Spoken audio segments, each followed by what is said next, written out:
So this series of videos are going to be designed to kind of show how the MerX package is actually written and what makes it up.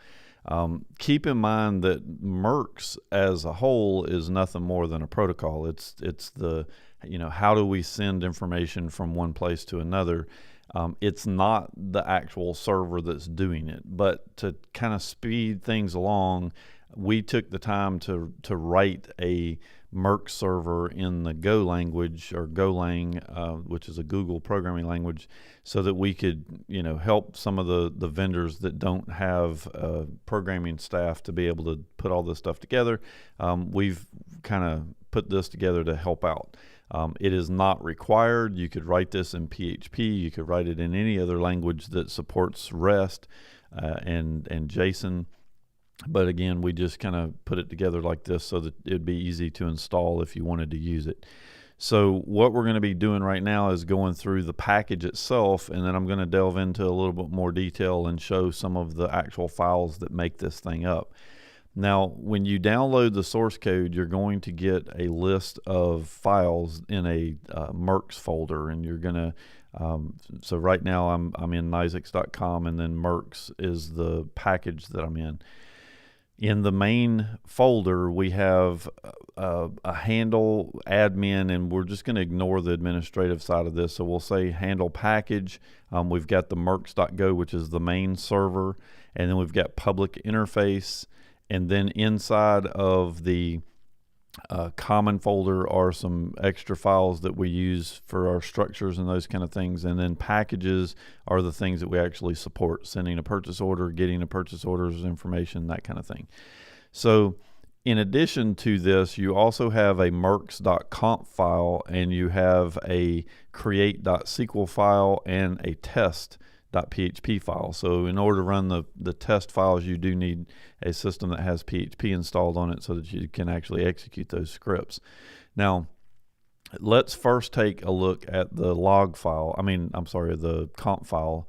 This file you're going to copy into the etc MerX folder when you're done, and I'll show you where that's actually set up here in a second. But we're just going to go ahead and take a look at the conf file. And so the first thing is we give it a path, the name of the log file that we're going to actually be using, what port we're going, or what IP address we're going to be listening on. Right now I'm working on local host, so I don't really have an IP address listed. What port we're going to run the main listener off of, which is the client, which is where they're sending purchase orders and that kind of thing. And then we've got an administration listen IP address and port. And again, I'm not going to get into the administrative side of this at the moment. We're going to stick to the client. And then down here, we've got the name of the database, and we've called it MerX, the host that it's going to be running the database server off of. So if you're running the database server off the same server that you're actually installing to be the MerX server, then you would use localhost here. 3306 is the default port. What protocol, the user, and the password. Now, you're going to change the username and the password to whatever you want. If you want the root user to get access to it, then that's fine. But you're going to change this to whatever you did when you set up the main MySQL or MariaDB system when you installed it.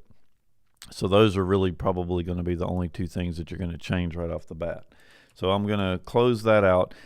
The next thing that you're going to do is when you install the database, we need to first go into MySQL and create a new database. And to do that, we're just going to type MySQL.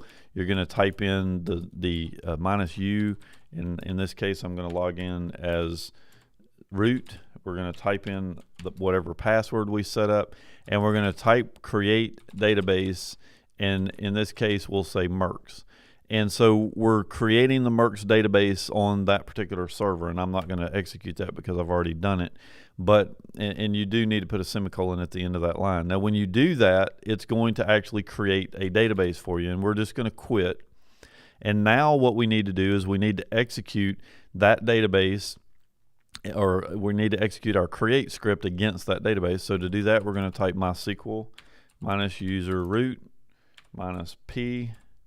And then we're going to type in MerX, which is the name of our database, and we're going to redirect the output of this create script into that database, which is basically going to go out and create you all of the databases that need to be there for this system to work. And then it's also going to, and I'm going to show you this real quick. We're going to be out of the create and go down here at the bottom. It's going to create you some dealer credentials and an authorized BSV key. These are specifically for the test script so that you can actually go in and test things to see that they're working properly. You can manually create these if you want, or run your own scripts to do this, but these are, really here just for the testing purposes. And then lastly, in this video, we'll take a look at the test.php file. And all this thing is doing is building us up some packages that we're mimicking what might be sent. Like there's 3 parts that get listed. There's some purchase order data with bill to and ship to information. And then we come down here at the bottom, and this is where it actually loops through all that stuff and sends it. Right here you can see the account number, the dealer account number, and then the BSV key that we have set up along with the dealer key. Now you'll notice here that the dealer key is blank, and it's blank because in this particular case I was testing the ability for this thing to create its own BSV key and pass it back, and making sure that was working. Once I get that key back, I'm going to edit the script and put that particular dealer key back in here so that I've got the ability to continue my testing. But that's really all the test script is for. Now, what we're going to do in the next couple videos is I'm going to go through each of the different files to show you how they work and what their purpose in life is, so that you've got a complete picture of what's going on here. And again, you can take everything you're learning from this and mimic it in a different language. We don't care how you actually set up a MerX server.